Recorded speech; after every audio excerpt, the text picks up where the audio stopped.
Boa noite a todos, sejam todos bem-vindos. Boa noite, ou boa tarde, ou bom dia, depende do horário que o pessoal vai assistir. Eu tenho tido alguns alunos que esperam eu postar esses vídeos na internet, no YouTube e na plataforma para assistir a aula depois. Então, tem alguns que assistem à noite, outros de manhã, outros à tarde, etc. e tal. Então, estamos iniciando essa nossa aula, que seria a nossa nona aula, né? A prova, depois dia 7, dia 8, seria a nossa nona aula, para falarmos de um assunto, alerto a todos que essa aula está sendo gravada, então, portanto, né? E vamos iniciar a unidade 2. Já encerramos, então, o conteúdo da unidade 1, que seria a Lei da Responsabilidade Fiscal e os contratos administrativos. Concluímos isso na semana passada, e nessa semana, então, vamos iniciar com a Lei da Responsabilidade Fiscal. Estão aqui alguns amigos, o Cleiton, a Maria, a Laura, a Maria Eduarda, a Paola, quem mais que está aqui?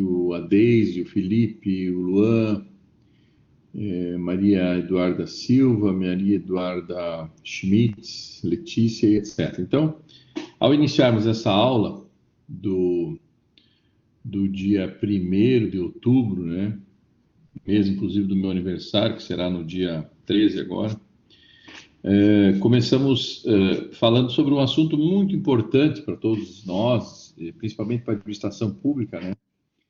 Boa noite, Deise.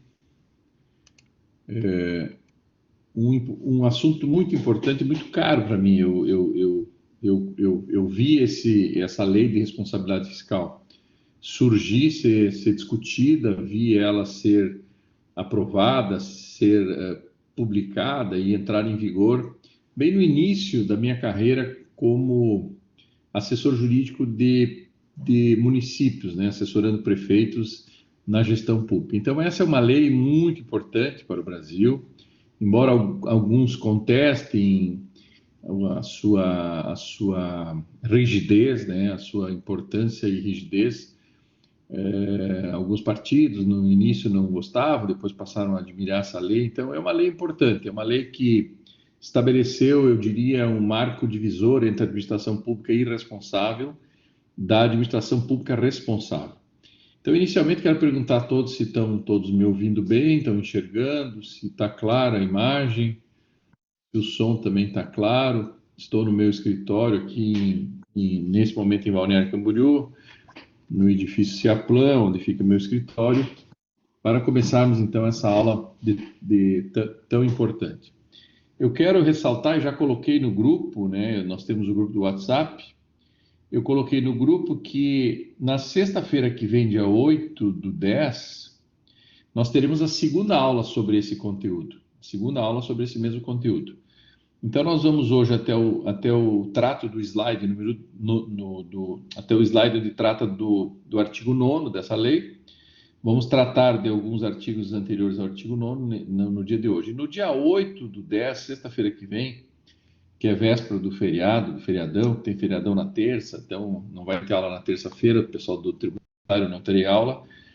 E eu tenho aula do doutorado dia 8. Dia 8 eu tenho aula do doutorado das 6 da tarde até as 9 da noite. Como eu sei que alguns de vocês vai viajar, vai aproveitar para sair, etc e tal, agora as coisas estão melhorando, já até jogo de futebol dá para assistir no gramado, para ir nas baladas, etc. Com muito cuidado, com vacina, etc. O que eu organizei para a semana que vem, dia 8? Tanto para o dia 8, que é a turma de vocês, quanto para o dia 11, que é a turma da segunda-feira de manhã. Que a Univale, em função da Univale não ter dado feriado na segunda-feira, sendo feriado na terça, a Univale poderia ter dado feriado na segunda. Mas como tem feriado na quinta, que é o dia do professor, a Univale entendeu que perderia muito tempo, muito feriado, então não terá feriado dia 8, que é, aliás, dia 11, que é segunda-feira, será feriado dia 12, né, de outubro, e dia 15, que é na quinta-feira, também será feriado, que é o dia do professor. Dito isso, eu já coloquei no grupo que hoje nós teremos, então, a aula ao vivo, né, como estamos tendo agora, no dia 1º, E no dia 8 eu vou liberar já na quarta-feira a aula do dia 8, para o pessoal já ir assistindo. Eu vou liberar aqui na nossa plataforma aqui do Blackboard, eu vou liberar no dia da aula, dia 8, na sexta-feira, mas liberarei já no grupo do WhatsApp pelo YouTube essa mesma aula, que deixarei pronta já para o dia, é uma aula gravada no semestre passado, que complementa esse conteúdo que nós estamos vendo agora. Então, tanto para a turma de sexta, que é de hoje, quanto para a turma de segunda-feira de manhã, que terá o dia 11, no meio do feriado, eu vou colocar à disposição, então, essa segunda parte desse conteúdo de uma aula gravada que eu fiz no semestre passado. Na outra semana, dia 15... Ah, não, o feriado é dia 15. O feriado é dia 15. Nós teremos feriado na sexta-feira, dia 15. Então, dia 8 eu coloco a aula gravada, no dia 15 é feriado, no dia 22 nós retornamos para a nossa aula. Aí no dia eu achei que era quinta-feira, então prestem atenção. Hoje é dia 1º, semana que vem nós teremos então essa aula gravada, que é o dia que eu tenho aula do doutorado, e no dia 15 é feriado. E daí no dia 22 nós retornamos já com um novo conteúdo, que é o controle administrativo, que faz parte um pouco desse conteúdo que nós veremos hoje. E no dia 22 a gente vai comentar algumas coisas aí da Lei de Responsabilidade Fiscal e vamos ir para a unidade 3, que é o controle administrativo, que será no dia 22, então. Então, vejam, a aula da semana que vem eu vou disponibilizar no grupo do WhatsApp para que vocês possam já ir assistindo. Farei no dia 8, então, uma chamada coletiva. No dia 15 é feriado, no dia 22 nós retornamos para a aula normal. Tudo entendido? Tudo ok? Alguma dúvida sobre isso? Então vamos lá. A lei de responsabilidade fiscal, como as próprias expressões, né, do nome da lei, né, batizada como LRF, até vou colocar aqui na tela. A Lei de Responsabilidade Fiscal, ela foi batizada de LRF, Lei de Responsabilidade Fiscal. Ela é uma lei complementar, que foi prevista, ela foi feita com atraso, ela foi feita em 2000, mas ela já tinha previsão de ser elaborada muito antes, lá na Constituição. Então, olha só, no artigo 163 da Constituição da República, diz assim, ó, lei complementar disporá sobre...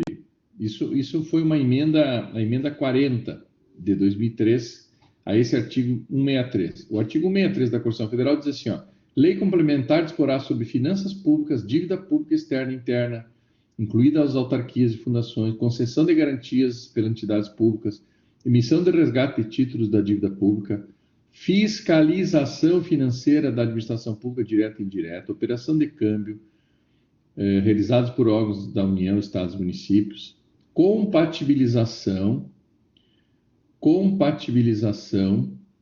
das funções das instituições oficiais de crédito da União. E no artigo 65 tem...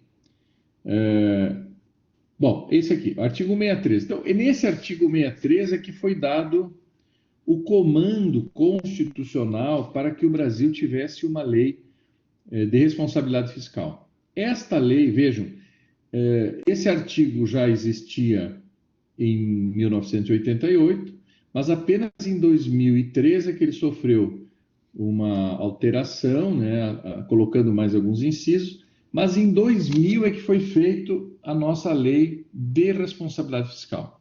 Então, a lei complementar 101, vejo que o Brasil tem 106 ou 107, eu não sei quantas, não, tem 170 e poucas leis complementares já, 170 e cacetada. A lei complementar 101 é a lei que contempla essa previsão do artigo 163 da Constituição. Só que, embora estivesse previsto lá em 88, essa demora em produzir uma lei tratando das finanças públicas, das operações de crédito, da fiscalização financeira da administração pública direta e indireta, O Estado ficou, ao longo desse tempo, um pouco desprovido de um marco legal, né, de uma previsão legal acerca desse controle sobre a administração pública baseada numa lei complementar específica. Vejam a importância que a Constituição deu para essa lei, tanto que ela exigiu que fosse aprovada por lei complementar. Você sabe que uma lei complementar exige maioria absoluta dos membros do parlamento para ser aprovada. Ela não exige 3/5, como a Constituição Federal exige para ser modificada, mas ela exige mais da metade dos parlamentares eleitos, então mais da metade de 513 deputados e mais da metade de 81 senadores para aprovar uma lei complementar. Então a lei de responsabilidade fiscal ela vem nessa balada da Constituição, nessa organização constitucional que exige que a Constituição seja complementada com uma lei complementar tratando das finanças públicas. Professor, antes da lei de responsabilidade fiscal, ou seja, antes de 2000, antes da lei complementar 101 de 2000, que é a data que ela, 5 de maio de 2000 que ela foi promulgada. Antes de 5 de maio de 2000, a administração pública brasileira, então, era irresponsável.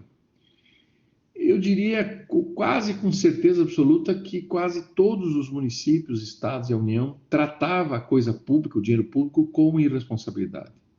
Por quê? Porque não havia mecanismos de controle previstos em lei que obrigasse o gestor público a entregar relatórios bimestrais, quadrimestrais.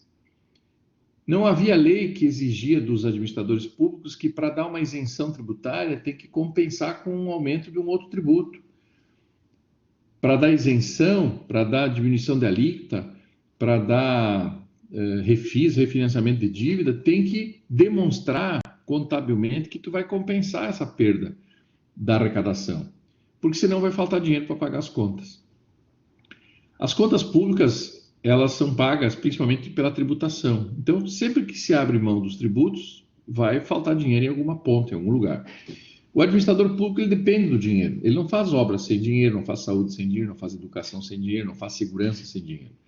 Então, a lei de responsabilidade fiscal é um instrumento legal que trouxe mecanismos apropriados para que o gestor público pudesse, a partir de então, de 2000, agisse administrativamente com eficiência, quase como se fosse administrar a própria empresa dele, a própria família dele, os próprios negócios do administrador público.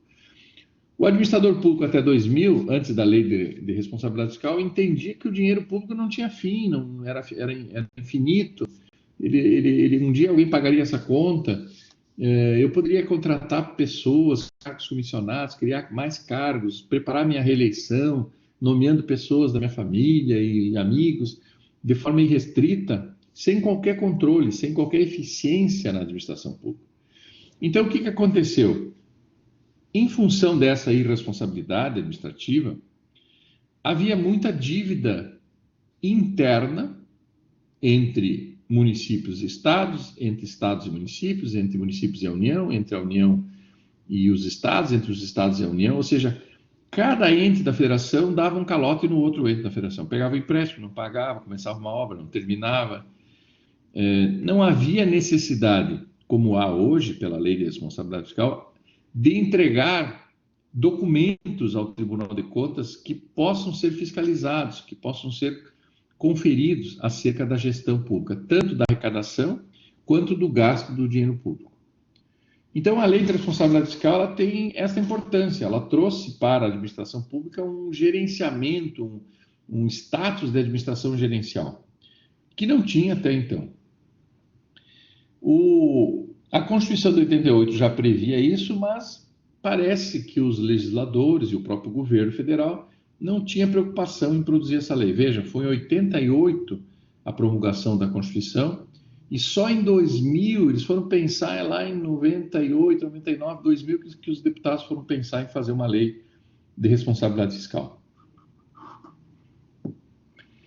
O FMI, que é o Fundo Monetário Internacional, ele empresta dinheiro para vários países e emprestou muito dinheiro para o Brasil. Isso na época do Sarney, na época dos militares, depois na época do Sarney, depois na época do o Tancredo nem assumiu o Sarney, depois na época do Collor, depois na época do Itamar, na época do Fernando Henrique Cardoso, do Lula, etc, etc. Esse Fundo Monetário Internacional, ele é um banco de fomento. Ele faz com que os países se endividem com ele e depois fiquem devendo juros e correção monetária, etc, etc. Né? Então, parcelas enormes, os países deixavam de saldar porque não tinham dinheiro. Aí o Banco Central fica produzindo moeda, a moeda desvaloriza, o dólar sobe, as multinacionais que importam e exportam ganham dinheiro com isso, então há uma macroeconomia favorável para esse tipo de situação. Só que chegou um momento, pessoal, que o FMI ficou preocupado, porque ele emprestava e não recebia, e não recebia, e não recebia. E ele não recebia do Brasil, não recebia da Argentina, não recebia do Paraguai, não recebia da Colômbia, da Bolívia, da Venezuela, não recebia de ninguém. Os países mais ricos pagavam, os países mais pobres, que mais se endividavam, mais pegavam empréstimos junto ao Banco Mundial, a esse fundo mundial que é o FMI, Fundo Monetário Internacional, eles iam se endividando. À medida que trocava de governo, um deixava de pagar, o outro faltava dinheiro, tinha inflação alta e etc. Ia corroendo o dinheiro que havia e não havia valorização dessa moeda. Então, o comprometimento era muito intenso. Chegou um momento que o FMI disse assim, vamos parar com isso, senão essa dívida externa desses países não vai ter fim, eles não vão conseguir pagar nunca, e para nós está sendo também um prejuízo. Aí o que aconteceu na prática? O FMI fez uma cartilha, ele fez um protocolo, como hoje se fala muito em protocolo de vacinação, etc. O FMI também fez uma cartilha, um protocolo, e nomeou pessoas para visitar esses países que deviam uma enormidade para o próprio fundo. Esse fundo monetário, são grupos de investidores, são instituições, são grupos de previdência, sei lá, que botam dinheiro ali e ganham juros e correção monetária dos países. Só que quando os países se endividam muito e não pagam, esse fundo passa a ter prejuízo também. Então, o que fizeram essas pessoas nomeadas pelo FMI, pelo Fundo Monetário Internacional? Começaram a visitar os países endividados. E o Brasil foi um desses países que recebeu a visita do FMI. Pelo que se sabe, essa visita se deu ali na fase entre o Itamar e o Fernando Henrique Cardoso. Como o Fernando Henrique Cardoso se elegeu como sendo uma pessoa diferente e tal, dos outros administradores e tal, acho que eles entenderam que seria importante fazer uma visita para o FHC, para o Fernando Henrique. E eles trouxeram para o Fernando Henrique Cardoso essa cartilha, disseram, presidente, presta atenção, se você não tomar essas atitudes aqui que nós estamos recomendando, a tendência é o Brasil ficar cada vez mais endividado e cada vez mais vai pegar dinheiro emprestado e vocês não conseguem pagar nem o capital, muito menos o juro e a correção monetária desse capital.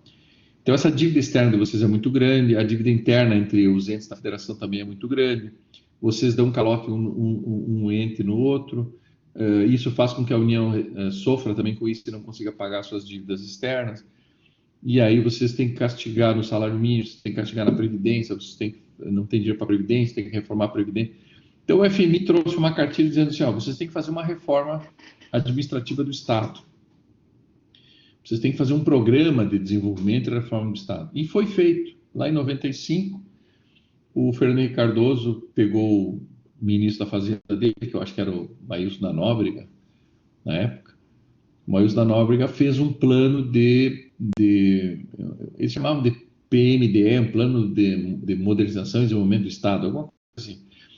E começaram a organizar um pouco as finanças públicas, através desse plano. E aí, em 98, isso foi em 95, em 98, o FMI disse assim, vocês têm problema na Constituição da República. A Constituição da República prevê que um cidadão concursado ingresse no serviço público e depois de 2 anos vocês dão estabilidade para ele. Se ele vai continuar trabalhando ou não, se ele vai continuar vindo no serviço ou não, se ele vai produzir, se ele vai ser eficiente, vocês não estão preocupados. Vocês estão enchendo de gente pelos concursos públicos e não tem controle de eficiência sobre esse servidor. Vocês estão dando estabilidade para ele, depois ninguém mais tira ele daquele cargo. Ele ocupa um cargo efetivo e depois vem outro e aquilo vai ficando. E vocês vão acumulando despesa, vão acumulando plano de previdência, vão acumulando Aí aquele não faz, tu contrata outro, chama outro, aí o outro também não faz, chama outro, e aí vai inflando a máquina pública, vai enchendo de gente. Alguns trabalham, com certeza, alguns desenvolvem bem o seu serviço, mas muita gente que com estabilidade se acomoda. É atestada, não sei o quê. Então, o FMI propôs ao Brasil que o Brasil fizesse uma reforma na Constituição da República, eliminando algumas vantagens, alguns privilégios na questão da administração pública, principalmente na questão dos servidores. Esta emenda constitucional de número 19, essa emenda constitucional número 19 de 98, foi a maior emenda já produzida na Constituição de 88. Presta atenção nessa emenda. Essa emenda 19, ela até tem aqui no livro nosso, se vocês forem no final do livro, vocês vão ver que ela tem uma quantidade de artigos que foram modificados, mas muito grande. Muito grande. Deixa eu ver aqui onde é que ela está aqui. Olha só, nós tivemos 18 emendas, todas curtas, muito curtas, e a emenda 19, ela vem e ocupa uma folha inteira. As outras 18 emendas ocuparam 2 folhas. Só a emenda 19 ocupa uma folha dessas aqui da Constituição, emenda constitucional número 19, publicada em 5/6/98. Modifica o regime que dispõe sobre os princípios e normas da administração pública. Conseguem ler ali, servidores, agentes políticos, controle de despesas e finanças públicas e custeio das atividades a cargo do Distrito Federal e da outras providências. Essa emenda 19, ela diz o seguinte, só de pronto, assim, é assegurado o prazo, artigo 28 dessa emenda, é assegurado o prazo de 2 anos de efetivo exercício para aquisição de estabilidade aos atuais servidores. Depois ela altera o artigo 37 e coloca que os servidores só serão estáveis, considera os servidores estáveis após, além do, quer ver aqui, depois de 3 anos, que o servidor tenha feito o concurso, tenha sido nomeado, né, para que ele possa adquirir a estabilidade, certo? É assegurado o prazo de 2 anos de efetivo exercício para aquisição da estabilidade dos atuais servidores em estágio probatório, sem prejuízo da avaliação do artigo 41, parágrafo 4º. Os subsídios, vencimento, organização dos proventos da aposentadoria, qualquer outra espécie, a partir da promulgação dessa emenda, limite de 50 Constituição. Então, limitou a questão do pagamento dos subsídios dos políticos, né? Aqui, deixa eu ver onde é que ela entra aqui.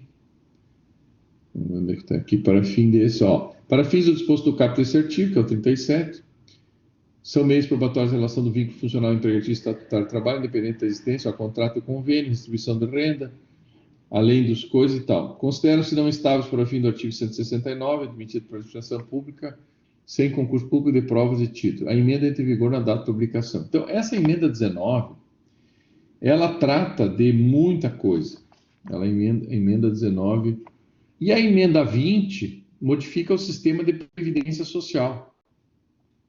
O sistema de previdência social foi modificado pela emenda 20. Foi uma mini reforma previdenciária. Também é uma das maiores emendas que nós temos no texto constitucional, certo? Então, se tu for abrir o artigo 37, que é o artigo que trata da administração pública, você vai notar que ele tem várias citações acerca dessa emenda, certo? Então, aqui, por exemplo, são estáveis após 3 anos de efetivo exercício servidores nomeados para cargo de provimento efetivo em virtude do concurso público. Emenda constitucional número 19 de 98. Vou ver onde é que tem mais aqui, onde é que ele mexe mais aqui. O que eu estou lendo aqui, o que eu estou falando aqui para vocês, o servidor titular de cargo efetivo, incluídas as suas autarquias, é assegurado regime de previdência de caráter contributivo e solidário. Veja, foi mexido com a emenda número 20, na questão da contribuição. Então, quem se aposenta por esse artigo 40 emendado pela emenda 20, passa a ter que contribuir novamente para a Previdência. Onde é que nós temos mais coisa aqui? Bom, aí houve uma série de mudanças, inclusive na questão da aposentadoria, né, que impôs ao administrador público, aqui, ó, emenda artigo 37, ó. No caput do artigo 37 foi incluído o princípio da eficiência também pela emenda constitucional número 18, emenda constitucional número 19 e emenda constitucional número 20. Então, todo o artigo 37, todo o artigo 38, todo o artigo 39, todo o artigo 40 e todo o artigo 41 da Constituição, que trata da administração pública, sofreu influência dessa emenda constitucional número 19, da 18, da 19 e da 20, principalmente essas três emendas. Isso por quê? Porque o FMI disse assim, ó, ou vocês colocam estabilidade só a partir de 3 anos, ou vocês colocam uma aposentadoria compulsória a partir dos 70 anos de idade, passou a 75, ou vocês criam um sistema de avaliação periódica dos servidores, porque senão o servidor entra no serviço público, se estabiliza e nunca mais sai, nunca mais é demitido, porque não tem controle, não tem avaliação periódica de desempenho. Então, o que eu estou dizendo para vocês, de forma muito resumida, é que o FMI trouxe algumas sugestões importantes para o governo brasileiro, no sentido de transformar a administração pública em algo mais responsável. Isso significa dizer o quê? Que o Brasil precisava fazer uma reforma na Constituição e depois precisava cumprir com aquele artigo 163 que eu falei antes, em produzir uma lei de responsabilidade fiscal, no sentido de minimizar, certo, essa irresponsabilidade da gestão fiscal. Vou dar alguns exemplos. O prefeito poderia contrair despesa, por exemplo, nos últimos 6 meses do governo. O ano passado nós tivemos eleição para prefeito, certo? Certo. A eleição foi em outubro, aliás, foi em novembro, mas normalmente a eleição é em outubro, pela pandemia foi em novembro. O que o prefeito agora não pode fazer mais nos 6 meses anteriores ao fim do mandato dele? Ele não pode contrair despesas que ele não tenha dinheiro em caixa para fazer o pagamento dessas despesas. Ele não pode, por exemplo, aumentar o gasto com o pessoal, nomeando pessoas que não tenham sido já homologado o concurso público antes dos 6 meses. Ele não pode aumentar a despesa com o pessoal, contrair despesas com o pessoal nesses últimos 6 meses também de governo. Não pode criar cargos novos nesse período que é fim de mandato. Isso vai valer agora, o ano que vem, para o presidente da República, que nós teremos eleição ano que vem. Então, o ano que vem, a partir de julho, nos 6 últimos meses do governo federal e nos 6 últimos meses do governo estadual, que aí nós teremos eleição federal e estadual, várias coisas não podem mais ser feitas, realizadas, vários compromissos não podem ser comprometidos, sob pena de infringir ou de cometer crime contra a lei de responsabilidade fiscal. As pedaladas fiscais, como a gente conhece, ou seja, contrair despesa esse ano para pagar só o ano que vem e não ter dinheiro em caixa esse ano. E aí mudar e contar com o futuro, que vai arrecadar no futuro para fazer um pagamento. Em tese, pela denúncia que foi feita, a presidente Dilma foi cassada em função da lei de responsabilidade fiscal. Pelo menos foi a peça que foi apresentada pelo Miguel Reale, junto com aquela deputada lá de São Paulo. No fundo, eles pegaram algo que todo mundo fazia, mas que agora a lei de responsabilidade fiscal não permite que se faça, que é essas pedaladas fiscais. Ou seja, eu assumo uma dívida esse ano, mas para pagar com dinheiro que vai entrar no ano que vem. Então, ela pegou um dinheiro no banco, entregou para financiar a safra agrícola, contando com uma distribuição de lucro da Petrobras, do Banco do Brasil, dos outros bancos estatais e tal. Então, isso foi considerado uma pedalada fiscal, e aí o Tribunal de Contas da União estava a fim de caçar mesmo, e ajudou, e aí foi feita a cassação. Não estou defendendo nem acusando ninguém, só estou dizendo que isso se deu em função exatamente da lei de responsabilidade fiscal. Então, o que eu estou resumindo aqui, iniciando o assunto lei de responsabilidade fiscal, é que ela veio muito a pedido do FMI, do Fundo Monetário Internacional, mas era uma necessidade. Não dá para dizer que não era uma necessidade. A própria Constituição já dizia, pelo artigo 163, de que uma lei complementar estabeleceria essas regras de finanças públicas, de gasto com pessoal, de assunção de dívida, de contrair dívida nos últimos anos, no último ano do mandato, deixar obras inacabadas, não ter previsão orçamentária para fazer reforma de prédios. Tudo isso veio junto, né, nesta primeira emenda 18, 19 e 20, e depois com a lei de responsabilidade fiscal. Então, não dá para imaginar que a lei de responsabilidade fiscal surgiu do nada. Ela surgiu dos interesses de bancos estrangeiros, normalmente, mais naturalmente falando, do FMI. Mas, para o Estado brasileiro, isso não deixou de ser bom. Não deixou de ser bom. Porque tu vê que no segundo mandato, parece que do presidente Lula, ele disse um dia, foi para o rádio, olha, eu acabo de pagar o FMI, de saldar dívida com o FMI. Isso lá em 2007, 2006, sei lá quando é que foi isso. A lei começa a vigorar em 2000 e já em 2006 o Brasil já tinha saldado a sua dívida com o FMI. Então, se tu for analisar, a lei foi benéfica para as finanças públicas. Então, eu vou abrir aqui o slide, o arquivo, que eu já disponibilizei para vocês na plataforma aqui. Eu vou abrir aqui só para a gente ter uma noção. Vocês vão continuar me vendo aqui embaixo e qualquer dúvida vocês vão me perguntando. Então, olha só. Aqui eu faço uma referência, né?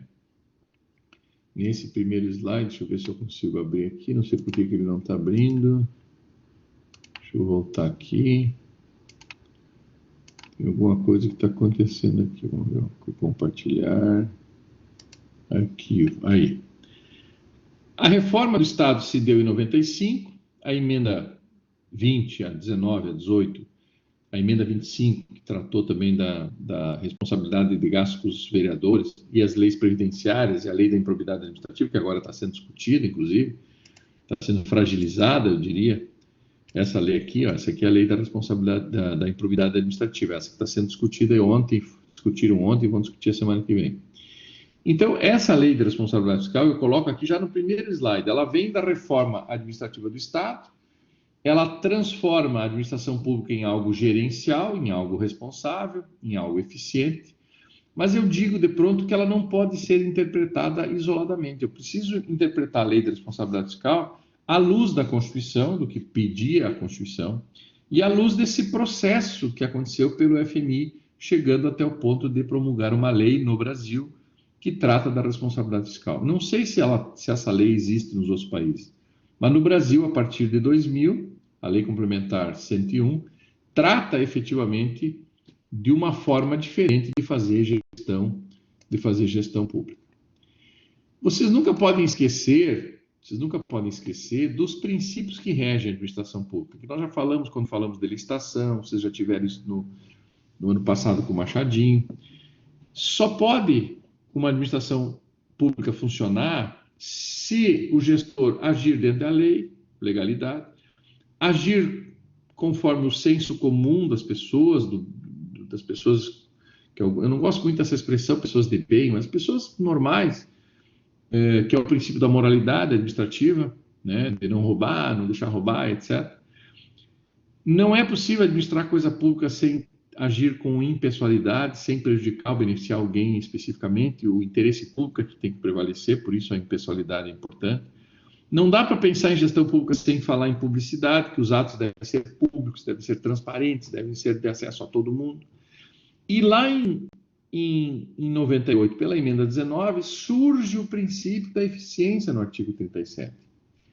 O início da lei de responsabilidade fiscal, eu diria que parte disso, parte da inclusão desse princípio da eficiência aqui no artigo 37. Na cabeça do artigo 37, o princípio da eficiência aparece. Nós já tínhamos o sistema de controle interno, o SCI, que eu coloquei aqui, né, na Constituição, no artigo 74, que já buscava a eficiência. Os tribunais de conta, quando fiscalizam, e o controle interno, que também fiscaliza os órgãos públicos internamente, eles também buscam essa eficiência. Mas não havia um princípio da eficiência posto expressamente, explicitamente na Constituição. Mas então, professor, se não havia princípio da eficiência, eu podia ser um gestor ineficiente. Eu poderia ser legal, moral, impessoal, eu praticava os atos com publicidade, mas com ineficiência. Com a lei de responsabilidade fiscal e com essa reforma administrativa do Estado posta pela emenda 19 de 98, o princípio da eficiência passa a ser um princípio explícito no texto da Constituição, exigindo do gestor público, então, que o gerenciamento da coisa pública fosse responsável, econômico e que desse resultado. O que é eficiência na administração pública?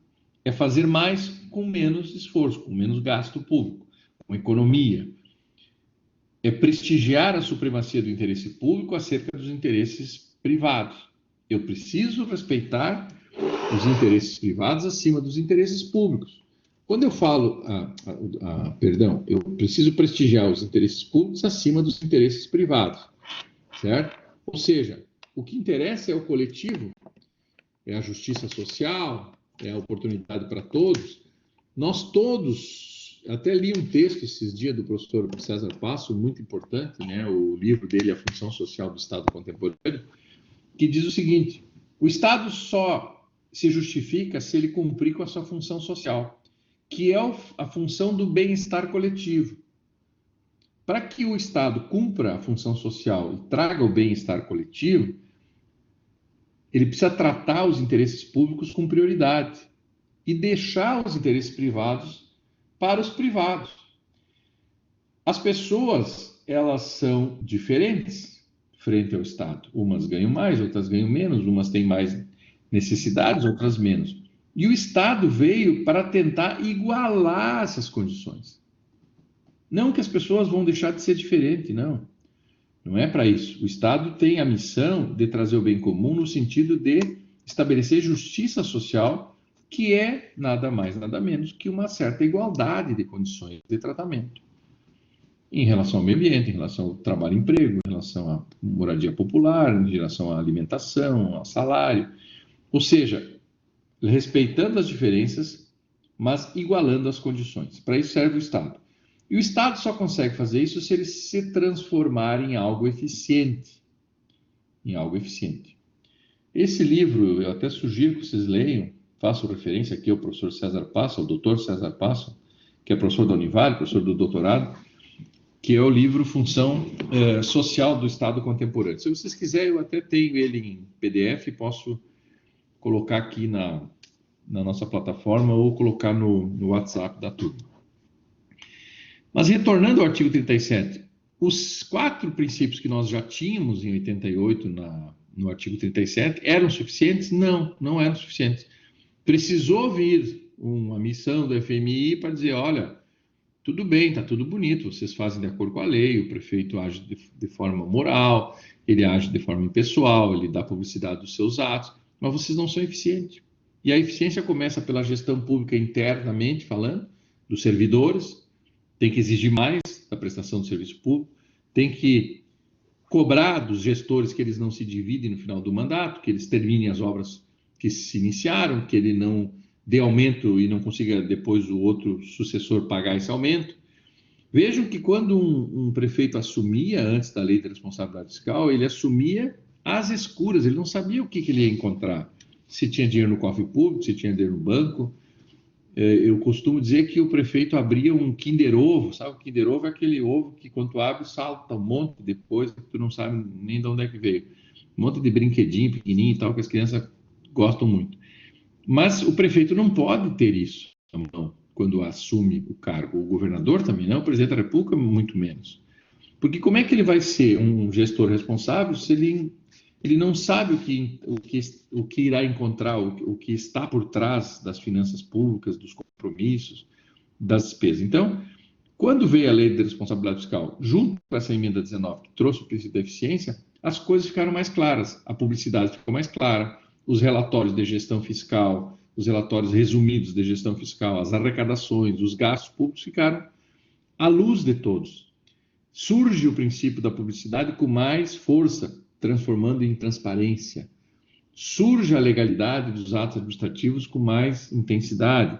surge a eficiência baseado na moralidade.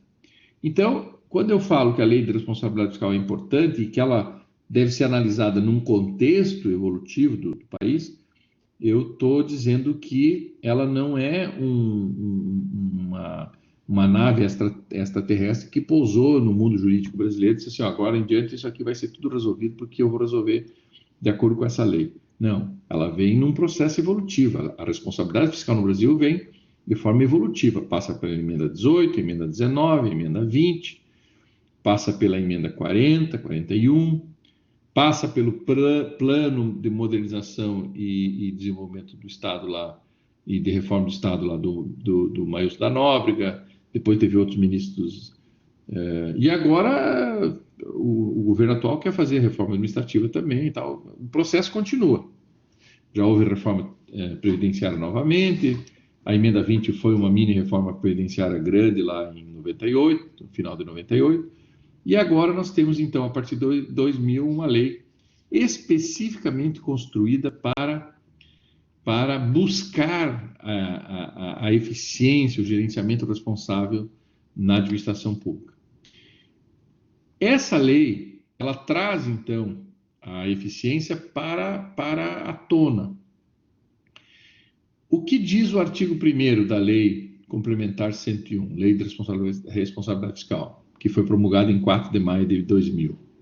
A Lei de Responsabilidade Fiscal, ela tem como princípio, como acompanhante do princípio da eficiência, agir de forma planejada. O governo, o Estado, o governante, o político, ele deve agir de forma planejada e de forma transparente. A gente chama isso aqui, até eu acho que eu tenho aqui, a gente chama isso aqui de, não é princípios, diretrizes. Diretrizes. Ó. O artigo 1º da Lei de Responsabilidade Fiscal fixa as diretrizes para a gestão responsável no Brasil. O que diz a Lei de Responsabilidade Fiscal? O gestor, o prefeito, o governador, planeje seus atos com antecedência, antes de praticá-lo. Segundo, depois que você planejar, dê divulgação disso. E depois que você executar o que você planejou, preste contas de forma transparente daquilo que você fez.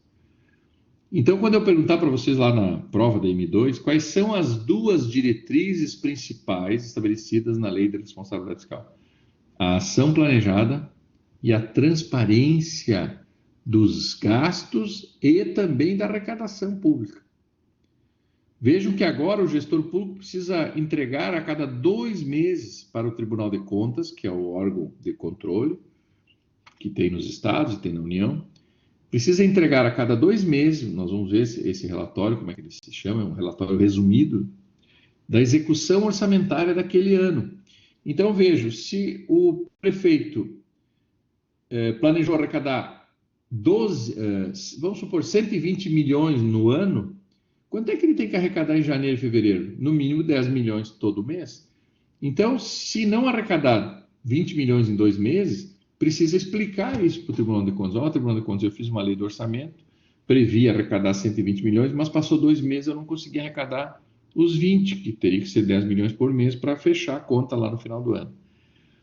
Quando o gestor apresenta para o Tribunal de Contas essa deficiência na arrecadação, o Tribunal de Contas já acende uma luz vermelha e chama o gestor, notifica o gestor, diz, olha, suspende as contratações, para de licitar, para de empenhar, para de contrair novas despesas, porque tu não está conseguindo acompanhar aquilo que tu planejou.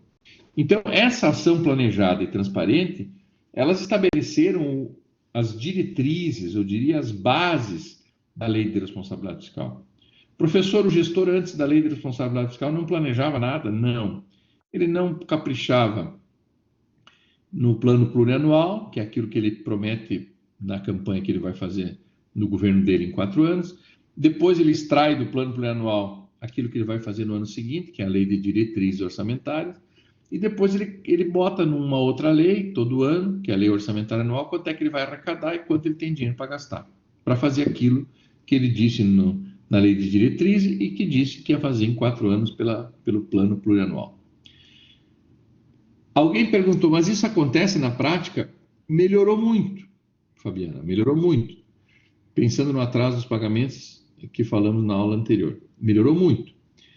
Os pagamentos agora, eles são bem menos do que eram antes da Lei de Responsabilidade Fiscal, porque agora existe um controle por parte do Tribunal de Contas, facilitado pelos instrumentos trazidos pela Lei de Responsabilidade Fiscal.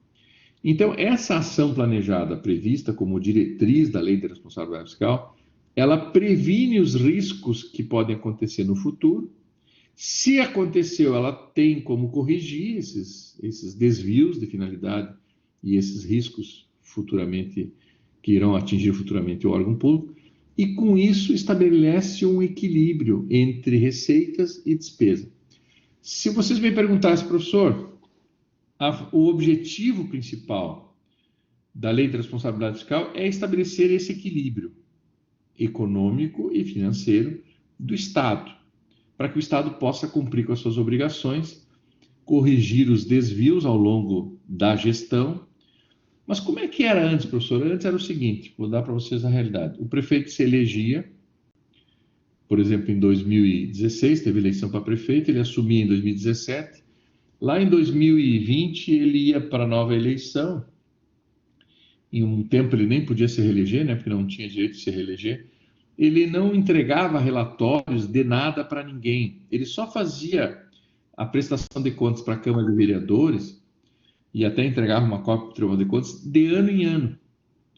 De ano em ano, o prefeito fazia um apanhado do que arrecadou e do que gastou durante o ano, de quanto gastou com o pessoal, e fazia um relatório contábil e entregava lá na Câmara de Vereadores. Olha, então aqui minhas contas, tem aí uns tantos milhões de dívida, tem obras que não consegui terminar, que estão inacabadas, etc. E tal. Ele relatava isso. E isso não trazia para ele nenhum prejuízo. E se ele não se reelegia, como ele não poderia se reeleger um tempo atrás, depois passou a poder se reeleger, se ele se reelegia, ainda a bomba estourava no colo dele, nos outros 4 anos. Mas quando ele não se reelegia, a bomba, o Kinder Ovo, quebrava no colo do outro gestor. Aí o outro gestor ficava 2 anos pagando aquelas contas do gestor anterior. Mas por que aquele gestor anterior fez tanta dívida? Porque ele tentou se reeleger.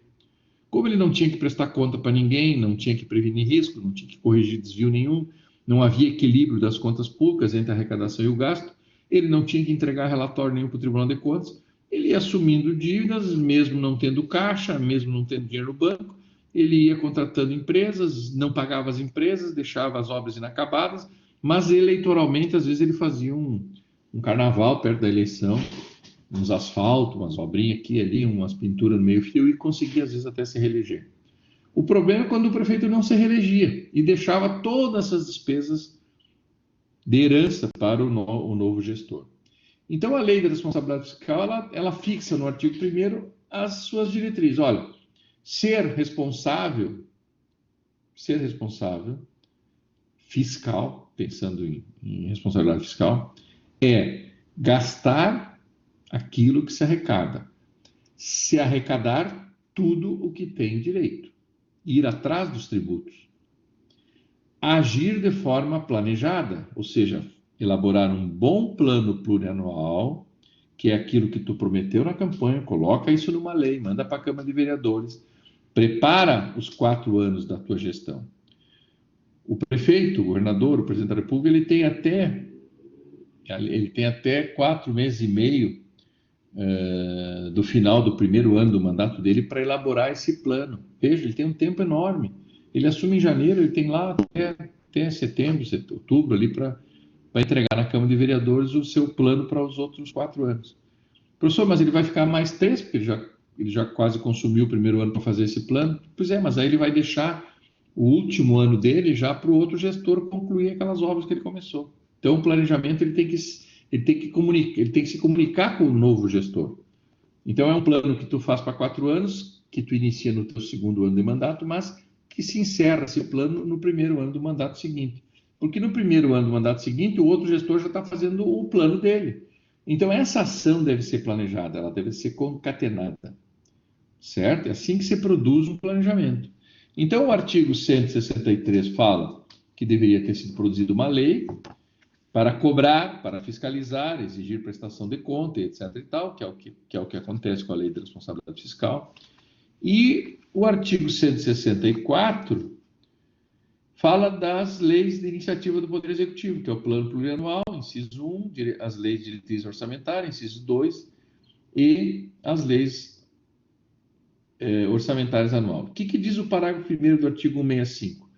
A lei que instituir o Plano Plurianual estabelecerá de forma regionalizada as diretrizes, os objetivos e metas da administração pública federal para as despesas de capital, que são investimentos, e outras despesas dela decorrentes, que são despesas de custeio, e para as relativas aos programas de duração continuada. Então, vejam que a Constituição já dizia que tinha que fazer um bom plano para 4 anos, de forma regionalizada. Claro que no município isso não precisa ser tão regionalizado, porque às vezes os municípios são pequenos, mas o PPA da União tem que ser, o que eu vou fazer na região Nordeste, o que eu vou fazer na região Sul, Então o governo teve esse primeiro ano ali do governo federal para fazer isso.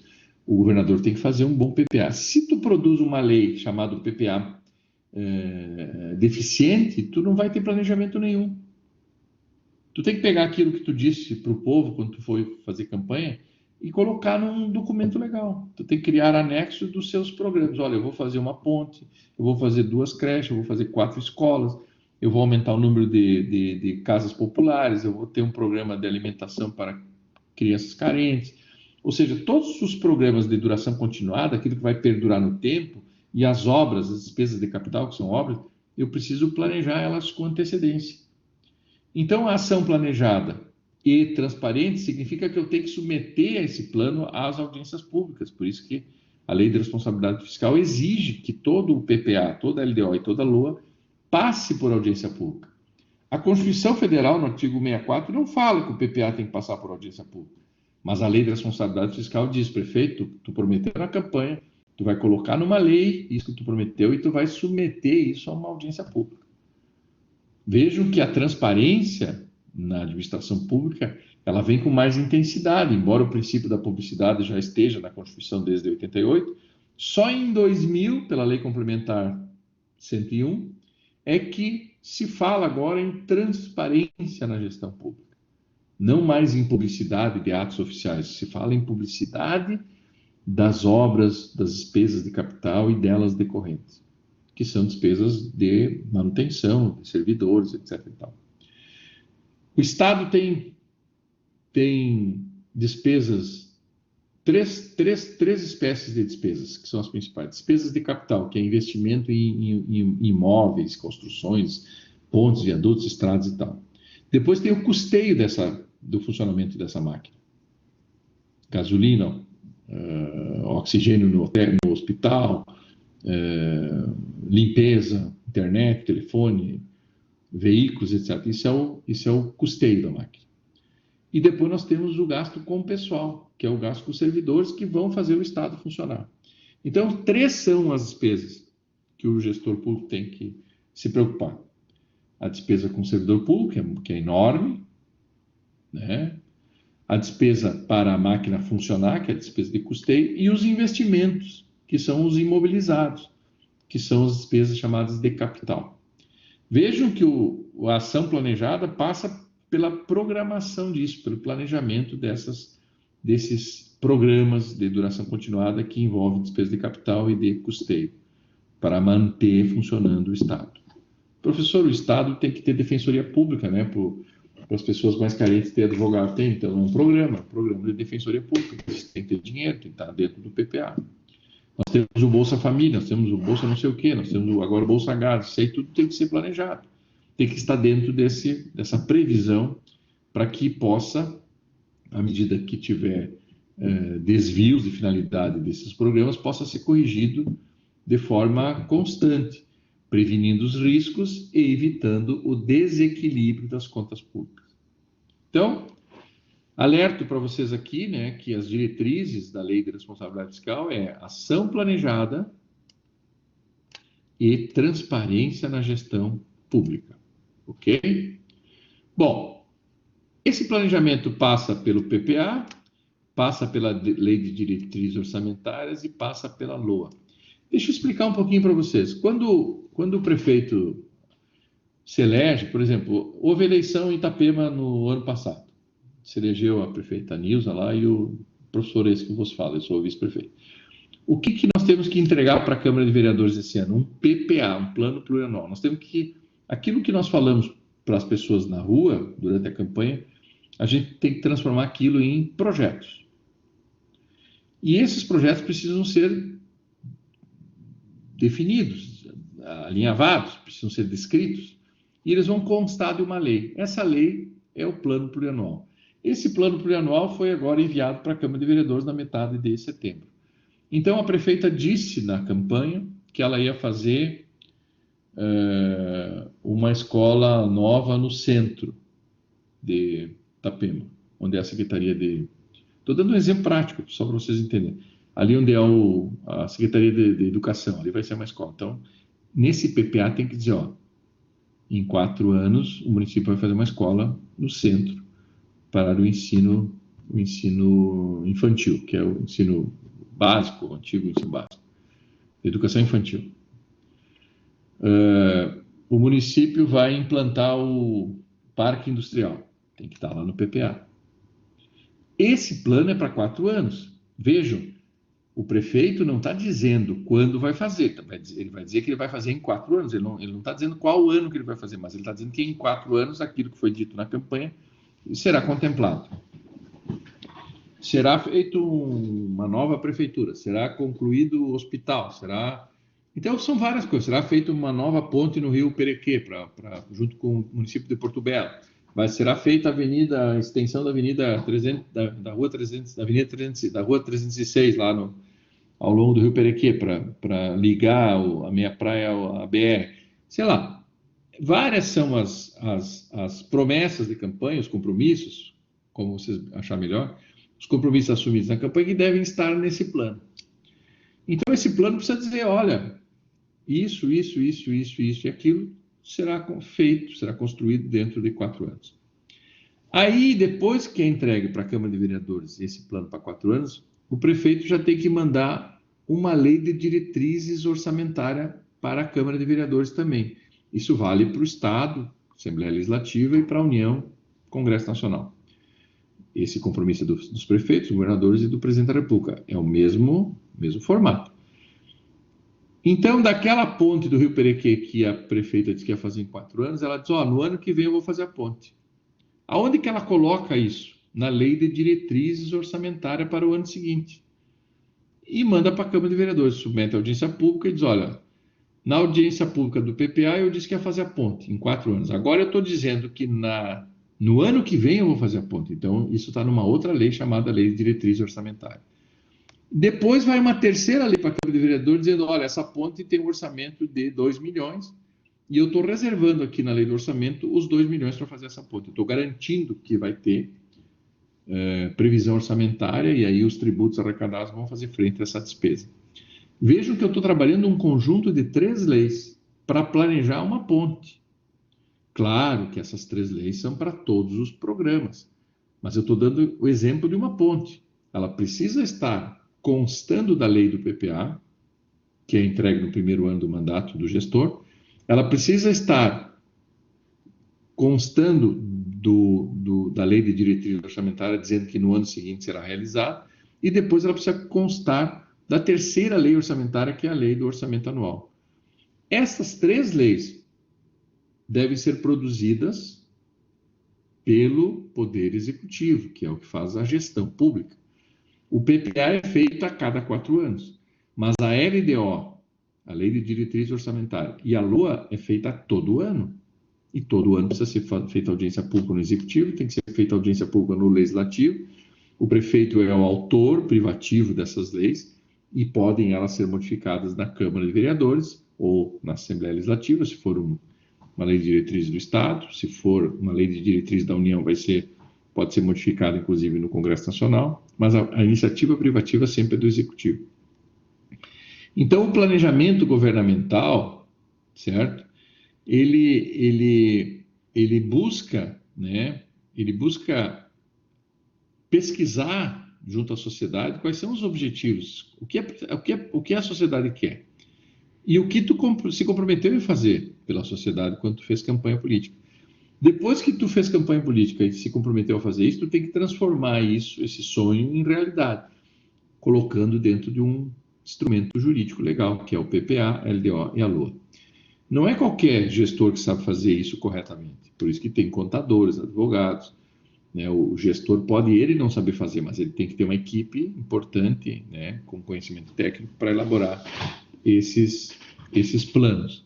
Então, a lei de responsabilidade fiscal, ela vem e diz assim, olha, elabore corretamente o seu PPA, sua LDO e sua LOA. Então, ela trata, essa lei de responsabilidade fiscal, trata dessas três leis, dessas três espécies legislativas, dizendo que uma será feita a cada 4 anos, que é o PPA, mas as outras duas, LDO e LOA, devem ser feitas todo ano.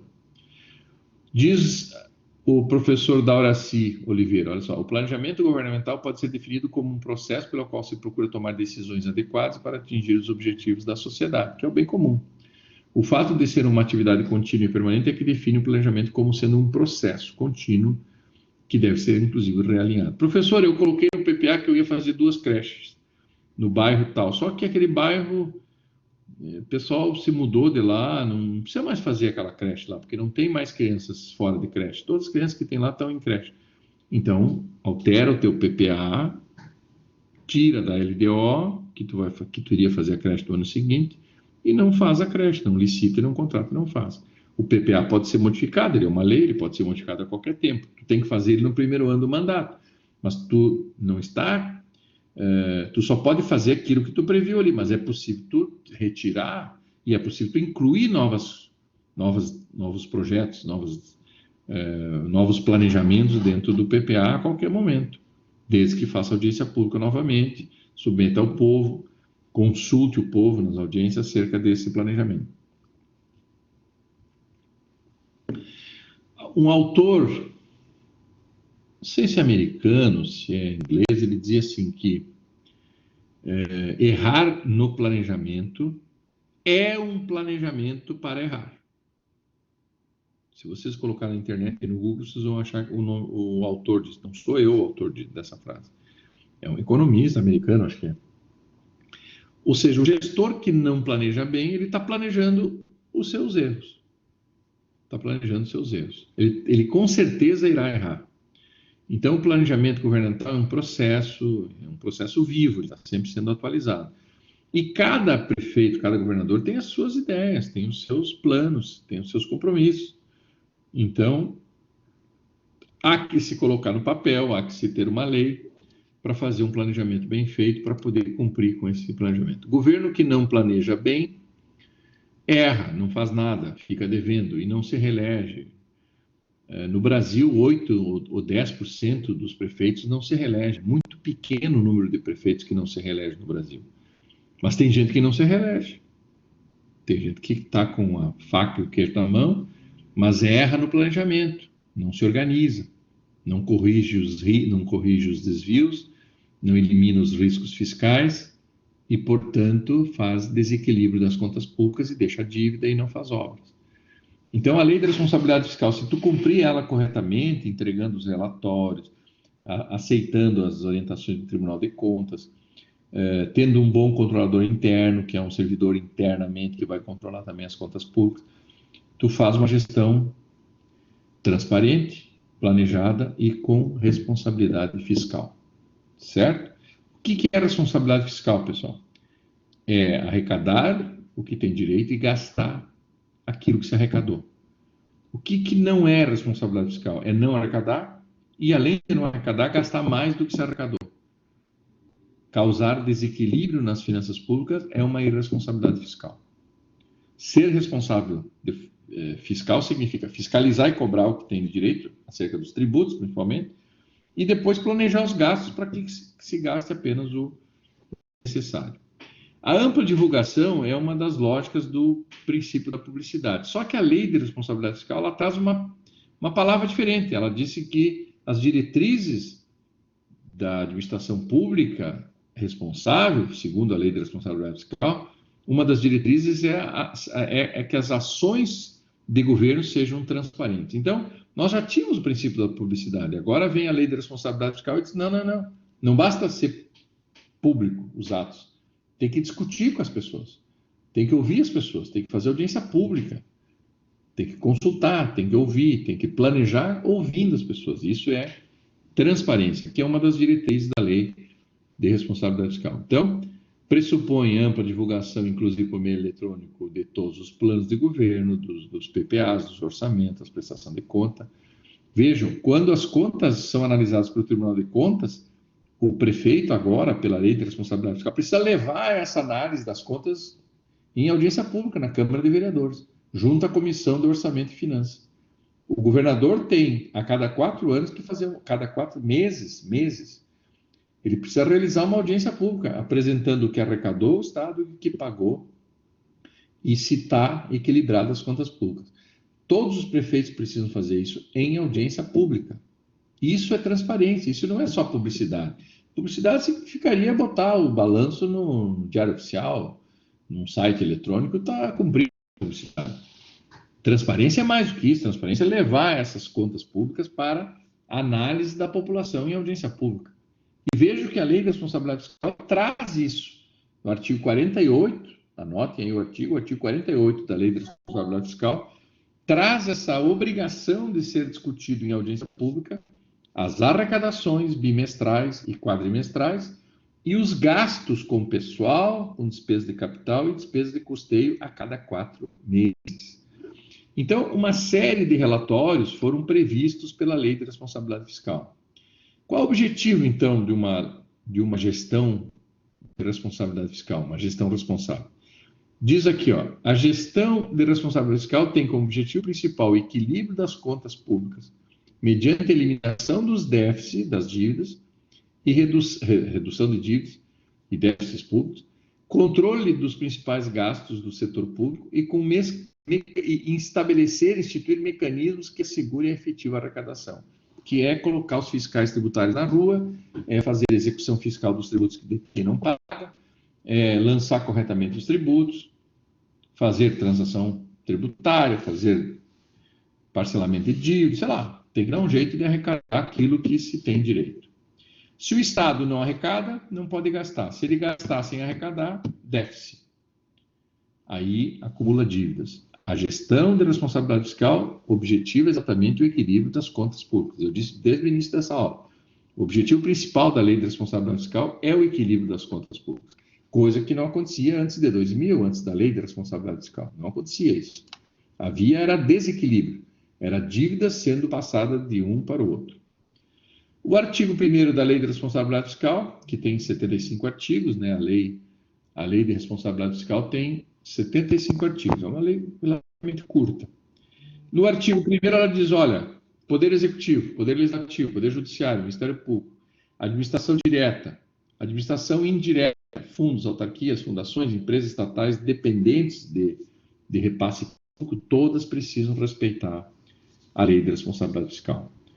Já Banco do Brasil, Petrobras está fora disso, não tá ligado diretamente à Lei de Responsabilidade Fiscal. Agora, aquilo que depende da arrecadação tributária, do dinheiro público para funcionar, que é os poderes executivo, legislativo, judiciário, Ministério Público, hoje tem mais a Defensoria Pública, todos devem respeito à Lei de Responsabilidade Fiscal. Todos, órgãos da administração direta e indireta, devem respeitar a Lei de Responsabilidade Fiscal. Está no artigo 1º já da lei.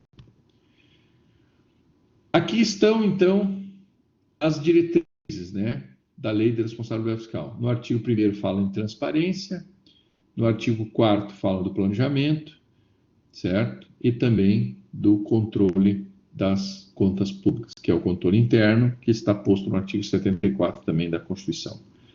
Então vejam que aqui nós temos planejamento e transparência como sendo diretrizes estabelecidas no artigo 1º e no artigo 4º da Lei de Responsabilidade Fiscal, coisa que a gente já comentou há pouco. Bom, aí nós temos a figura do artigo 9º. Tem alguns artigos que foram vetados ali pelo presidente da República na época e tal, e daí houve mudança no Congresso na época, e aí a gente pula para o artigo 9º, para dar ênfase a esse esse relatório, que é a avaliação bimestral de arrecadação. Olha o que tem de novo aqui, pessoal. Quem quiser participar aí pode falar, pode perguntar, estamos à disposição. O que tem de novo no Brasil a partir de 2000? Lei Complementar 101, Lei de Responsabilidade Fiscal, LRF, que o gestor público, a cada 2 meses, será avaliado acerca da arrecadação que ele tem que buscar, que ele tem que cobrar, que ele tem que fiscalizar. Caso a realização dessas receitas previstas não consigam ser arrecadadas conforme planejado, tem que tomar algumas decisões. O gestor já tem que, a cada 2 meses, ao elaborar esse relatório de arrecadação, ele precisa limitar os empenhos de gasto e limitar os pagamentos, que são as movimentações financeiras. Pagar o que está comprometido, mas não assumir novas dívidas. Certo? Então, isso vale para a União, isso vale para os Estados. O fato de existir esse artigo 9º já colocou ordem na casa, na administração pública. Por quê? Porque antes não havia essa avaliação. Ou seja, o prefeito, o governador, o presidente não sabia se estava ou não arrecadando conforme planejado. Mas, professor, se ele fez uma lei orçamentária anual, prevendo aqui em Balneário, vamos supor o prefeito de Balneário arrecada 1 bilhão e 200 milhões por ano. Aqui em Balneário a arrecadação é mais ou menos essa, 1 bilhão e 200 milhões por ano. Quantos milhões se arrecada por mês em Balneário? Se o ano tem, se é por ano, se o ano tem 12 meses, quem é que me responde isso?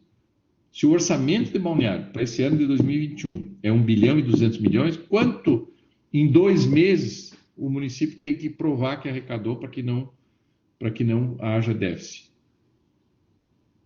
Quem é que me responde? 1 bilhão e 200 milhões em 12 meses. Quantos milhões tem que arrecadar por mês Balneário Camboriú e informar o Tribunal de Contas que está ok, a arrecadação está se comportando normalmente? 100 milhões. 100 milhões por mês. Né, Lucas? 100 milhões. Passou janeiro, passou fevereiro, deve ter entrado, pela previsão da lei do orçamento do município de Balneário, deve ter entrado 200 milhões nas contas. Professor, mas o pessoal paga IPTU em janeiro, em fevereiro ali, e uns que têm desconto pagam à vista e tal, então entrou uns 400 milhões. Não tem problema. Já entrou antecipadamente do mês 13 e do mês 4, inclusive de alguns outros meses. Isso vai para uma conta específica e lá fica guardado, aplicado, bem aplicado no banco e tal. Está lá na Caixa Federal, está lá no Banco Brasil, está em outros bancos. A aplicação desse dinheiro tem que acontecer, não pode ficar parado numa conta corrente. Mas os 100 milhões de janeiro, 100 milhões de fevereiro foram arrecadados, inclusive foram arrecadados até mais. Então, nesse relatório, nessa avaliação bimestral de arrecadação, o prefeito confirma aquilo que ele planejou e diz que, olha, eu de fato arrecadei aquilo que foi planejado. Logo, se ele arrecadou os 200 milhões em 2 meses, ele não precisa limitar empenho, ele pode continuar fazendo as suas obras, as suas contratações, os seus gastos, os compromissos assumidos, etc. e tal. Pode assumir novos compromissos previstos na lei do orçamento. Por quê? Porque ele está, a cada 2 meses, sendo avaliado. Essa avaliação bimestral de arrecadação é o relatório resumido de gestão fiscal, que a gente chama relatório resumido. É um relatório que mostra para o Tribunal de Contas, isso cada município. Nós temos 293 municípios em Santa Catarina, nós temos mais o governo do estado, nós temos mais as autarquias, as fundações, etc. Todas elas precisam entregar relatórios resumidos a cada 2 meses para o Tribunal de Contas do Estado de Santa Catarina. O Tribunal de Contas do Estado de Santa Catarina, a cada 2 meses, recebe mais de 2.000 relatórios. 2.000 avaliações bimestrais de arrecadação. Certo? Então, passou janeiro e fevereiro, até o final de março, a contabilidade do município de Balneário vai informar num relatório padronizado quanto arrecadou naqueles 2 meses. Professor, passou dos 200 milhões? Não tem problema nenhum. Legal, beleza, fechou. Agora, se tivesse passado 2 meses e no final de março entregasse o prefeito um relatório dizendo que arrecadou só 100 milhões, ele já teria um déficit orçamentário de 100 milhões. Ou seja, está comprometido os gastos futuros. O final do ano, os fogos de artifício, os shows, a conclusão de uma escola e etc, etc. Certo? Vejam que essa avaliação bimestral, mesmo que demonstre déficit, o Estado precisa continuar remetendo 25% do ICM que ele arrecada para os municípios. A União tem que passar o imposto de renda, parte dos municípios e parte dos estados. As repartições tributárias, elas continuam acontecendo, para não quebrar os outros entes. Embora o governo federal tenha que limitar os seus gastos, ele precisa continuar repassando os seus deveres, né, as suas repartições constitucionais definidas e assumidas pela Constituição. Essa avaliação bimestral de arrecadação, como ela não era feita antigamente, o que acontecia? Só no final do ano é que o prefeito ficava sabendo, pela prestação de contas anual que ele fazia, para a Câmara de Vereadores e para o Tribunal de Contas, que ele estava com prejuízo de arrecadação durante um ano. A lei de responsabilidade fiscal, como exige a cada 2 meses um relatório, não dá tempo de haver tanto desvio, porque a correção do rumo vai ser feita a cada 2 meses. Como é que uma empresa, Lucas, Fabiano, como é que uma empresa faz? Tu tem uma empresa, tu bota um gerente na empresa, e em quanto tempo tu pede um relatório para ele? No máximo mês e mês. Ô, meu amigo, meu gerente, quanto é que tu vendeu? Quanto eu te entreguei de produto? Quanto tu vendeu? Quanto tu gastou com publicidade? Quanto tu gastou com funcionário? Quanto tu gastou de luz, água, internet? Eu quero um relatório mensal. Tem empresas que pedem relatório semanal. O fechamento do mês são os relatórios que o dono da empresa exige dos seus funcionários, dos seus gerentes. Nós temos um prefeito que é gerente das contas públicas, nossas contas. Nós pagamos ISS, Imposto de Renda, PIS, COFINS, ICM, tudo está embutido nas nossas compras. Então nós entregamos para um gerente e não damos a ele nenhuma responsabilidade. Olha, não precisa prestar conta. Faça o que tu quiser com o dinheiro. Ah, mas eu sei que tu está agindo dentro da legalidade, da moralidade. Não, isso não interessa, isso é o mínimo. Exigir que tu seja... Isso é obrigação, ser moral, ser legal, é obrigação constitucional. Agora eu quero saber que tu me preste conta do quanto tu está arrecadando. Escuta, eu paguei IPTU, tu cobrou IPTU dos outros? Está executando quem não pagou?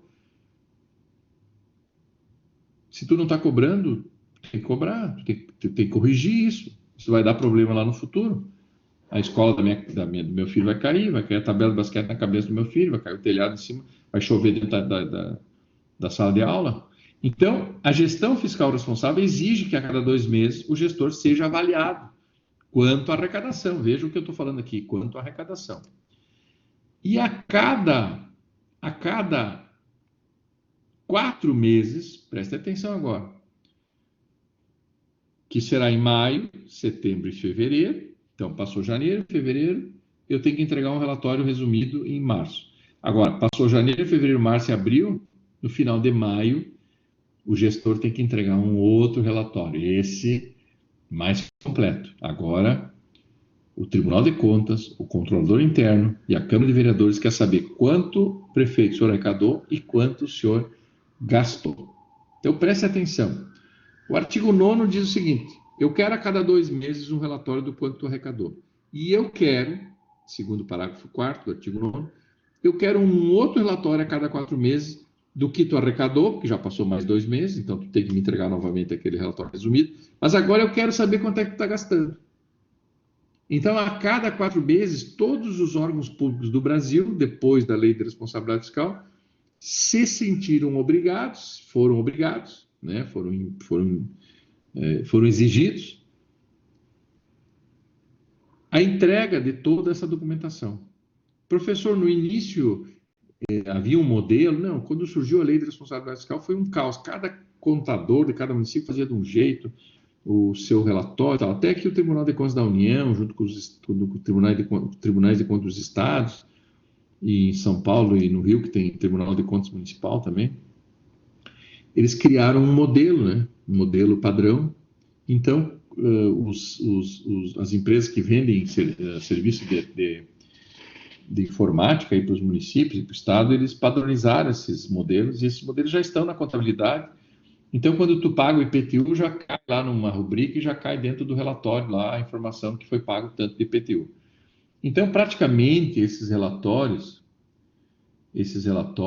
eles são quase que construídos automaticamente, quando da arrecadação e quando dos gastos. Para gastar tem que identificar a rubrica lá, tem um número certo.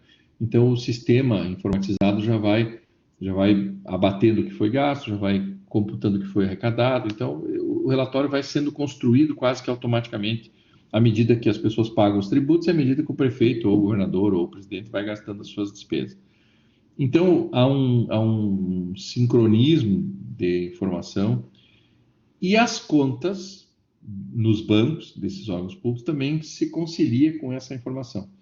Então, saiu do banco tal, conta tal, para pagar tal despesa, então tem que haver no computador a informação precisa de onde saiu, qual é a secretaria, qual é a rubrica, qual é o programa que foi criado para esse gasto, etc. Aí fica a nota fiscal lá comprovando a realização do serviço ou a entrega do produto, etc. Então, o Lucas pergunta, a contabilidade pública não obedece o IFRS?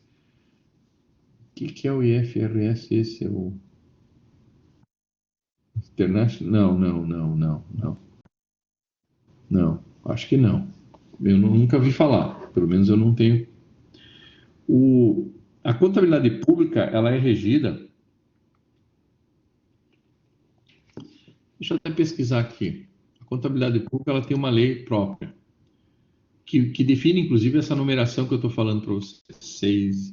4.320. Deixa eu ver se é essa lei. 4.320. Exatamente, olha só, a lei 4.320, ó, quer ver? É uma lei ordinária. Vou colocar aqui para vocês verem aqui. Vamos ver se eu consigo. Aqui, ó. Estão vendo aqui, ó. Lei 4.320 de 64. Estatui normas gerais de direito financeiro para elaboração e controle dos orçamentos e balanço da União, de Estados, dos municípios e Distrito Federal. Então, nós temos uma lei, Lucas, de contabilidade pública, que é a lei, essa aqui, cai nos concursos públicos, inclusive, para quem for fazer concurso para fiscal, auditor fiscal, contador, advogado público, inclusive, né, cargos da advocacia pública, cai essa lei 4.320 de 64. A gente não trabalha muito aqui no curso porque ela é uma lei contábil, né?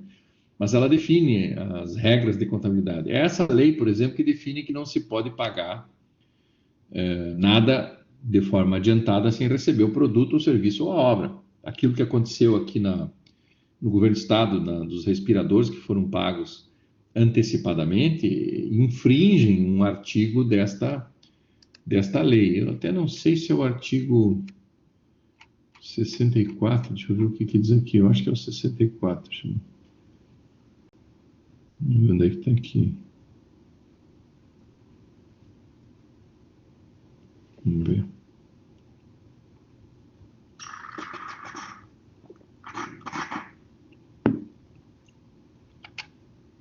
Aqui, 63. A liquidação da despesa consiste na verificação do direito adquirido pelo credor, tendo por base os documentos comprobatórios do respectivo crédito.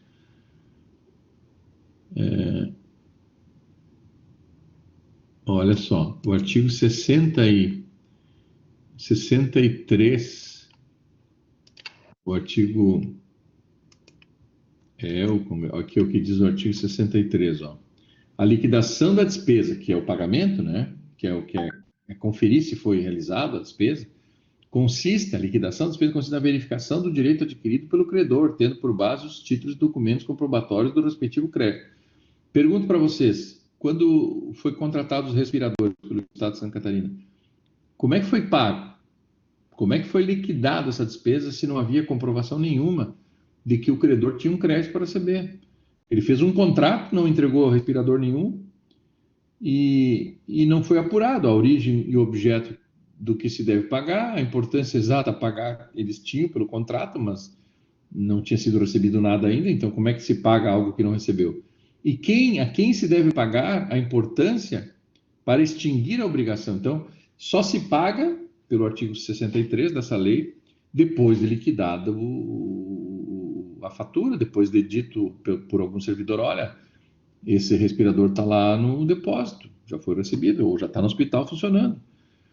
Então, teria que vir no avião o respirador, ter entregue na Secretaria de Saúde do Estado, teria que depois deslocado isso para os hospitais e aí teria sido feita a verificação. Apuraria a origem do objeto, a importância exata que seria pago e a quem se deve pagar. O que eles fizeram? Eles fizeram uma dispensa de licitação, fizeram um contrato e mandaram o dinheiro. Pergunto, cumpriram o artigo 63? Isso aqui é passível, então, de cassação, né? Isso é tal da cassação, né? Então, aqui no final da lei, ela diz até que depende se tu descumprir com isso e tal. Então, essa lei tem cento e poucos artigos, né? 114, 115 artigos, né? Não é muito longa, mas ela trata de autarquias, balanços, contabilidade patrimonial, contabilidade financeira, controle externo, controle interno, os fundos especiais, receitas e despesas, execução de orçamento, as rubricas que devem ser utilizadas, elaboração da lei do orçamento, exercício financeiro, previsões anuais de gasto, despesa de capital, o que é despesa de capital. Está aqui a lei. Então, vocês podem vasculhar um pouco nessa lei, que é importante. Então, aqui, ó, voltando, o artigo 9º diz que deverá ser analisado e fiscalizado, avaliado as arrecadações bimestrais, 2 em 2 meses, né? Então, passa janeiro e fevereiro, final de março até 30 de março, final de março, tem que entregar esse relatório. Esse relatório vai para onde? Para o controle de contas públicas, que é o Tribunal de Contas. O tribunal faz uma avaliação e emite um parecer. Olha, está ok, está estabilizado, está sendo arrecadado o que foi projetado. Se o Tribunal de Contas acender uma luz vermelha, ele vai dizer, não, ô prefeito, o senhor previu arrecadar tantos milhões por ano, nesses 2 primeiros meses o senhor não arrecadou, então tome as providências, limite seus empenhos, não faça novas contratações, não licite coisa nova, reduza a possibilidade de gasto de cada secretaria, faça uma limitação de empenho dessa secretaria, limite em 30%, 40%, não contrate pessoal, não contrate horas extras.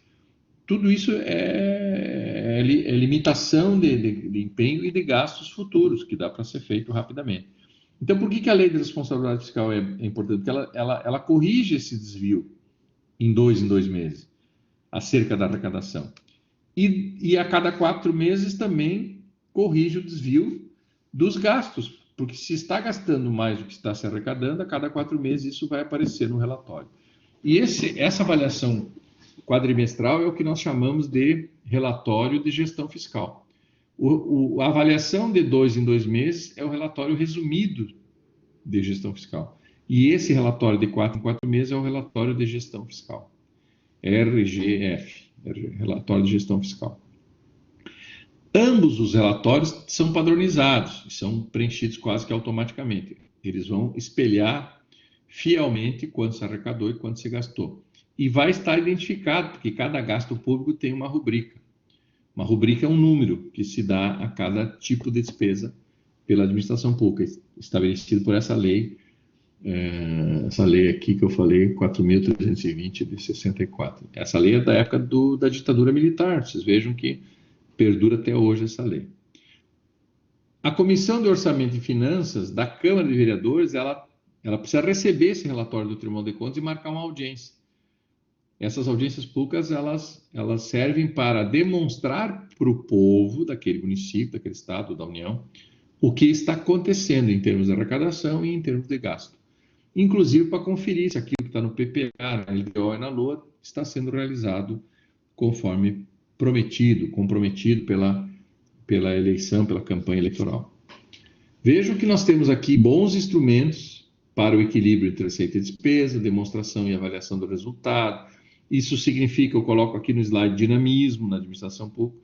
Professor, mas era bom na época que o prefeito só conferia isso a cada ano, né? Não era bom, porque depois de um ano, filho, tu não consegue mais equilibrar receita e despesa. Se já passou um ano, já foi o boi com as cordas, filho.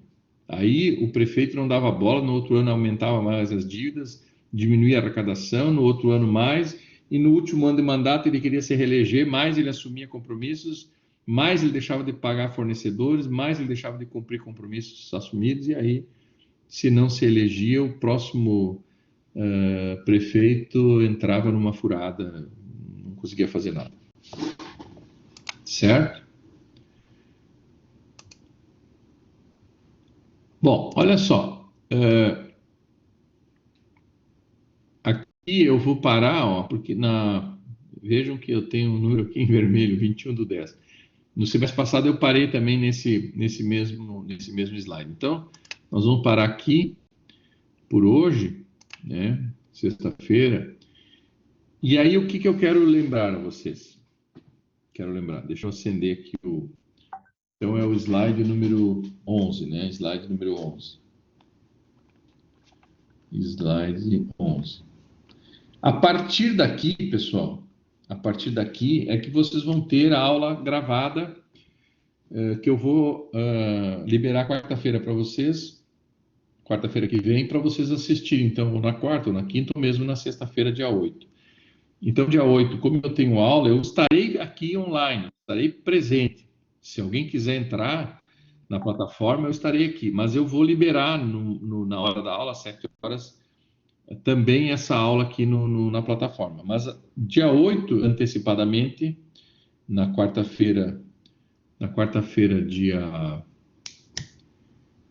6, certo? Liberar quarta-feira, dia 6/10. Dia 6/10 eu já vou liberar esta aula que vai completar esse nosso aprendizado. Então, vocês assistindo essa aula gravada a partir de quarta-feira, ou pode assistir na quinta ou na sexta, não interessa, que é a aula do dia 8, eu vou voltar aqui nesse slide número 9, vocês vão ver que essa aula está gravada a partir do artigo 9º e vai até o final, quando fala das infrações e dos crimes da lei de responsabilidade fiscal, certo? Então, aqui a gente conclui o nosso conteúdo de hoje, e eu já estou avisando de antemão que a aula do dia 8 ela será apresentada de forma gravada, antecipadamente, e eu vou disponibilizar ali vocês vão ver que ela foi gravada no semestre passado, então ela vai citar alguns nomes ali, vocês desconsideram. Mas ela vai tratar de todo. Eu vou refazer um pouco, vou retornar um pouco essa aula de hoje e vou seguir até o final da Lei de Responsabilidade Fiscal. Daí a gente encerra essa unidade 2 já na sexta-feira que vem, ou a partir de quarta-feira, quando eu liberar esse conteúdo, certo?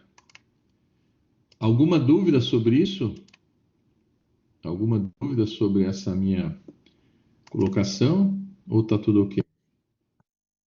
Tá? Então, como é feriado na terça e na quinta e na sexta, nós teremos então na sexta-feira que vem essa aula gravada e daí vocês estão liberados para assistir ela em qualquer momento, tá ok? Mas eu estarei aqui nesse mesmo lugar, aqui online, só que como eu tenho aula do doutorado às 6 horas, ela começa às 6 às 7 e eu libero também a imagem aqui para vocês me enxergar que eu estou aqui, só entra quem quiser porque eu vou dar presença coletiva para vocês na semana que vem.